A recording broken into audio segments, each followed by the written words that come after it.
কার বাচ্চা বেশি জ্ঞানী, মানুষের নাকি পশু পাখির? দেখা যায় পশু পাখির বাচ্চা যখন ভূমিষ্ঠ হয় সাথে সাথে তাদের খানাপিনা তারা খেতে পারে, একে দেয় যখন কোনো বিপদ শঙ্কে মায়ের কাছে আশ্রয় নেয়। কিন্তু মানুষের বাচ্চাগুলা যেখানে শোয়ায় রাখে সেখানে শুয়ে থাকে, হাঁটা চলা করতে পারে না, অন্যের সাহায্য ব্যতীত খাওয়া খেতে পারে না। ওরা এতই লাছাড় দেখা যায় অনেক সময় নিজের পায়খানা করে নিজেই তা মুখে দিয়ে ফেলে। সূরা নাহাল আয়াত নম্বর ৭০। আল্লাহই তোমাদেরকে সৃষ্টি করিয়াছেন, অতঃপর তিনি তোমাদের মৃত্যু ঘটাইবেন এবং তোমাদের মধ্যে কাহাকেও কাহাকেও উপনীত করা হইবে নিকৃষ্টতম বয়সে। ফলে উহারা যাহা কিছু জানিত সে সম্বন্ধে উহারা সজ্ঞান থাকিবে না।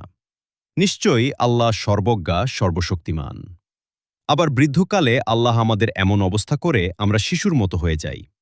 একটু চিন্তা করে বলুন তো, কেন আল্লাহ আমাদেরকে এমন অবস্থা করেছেন?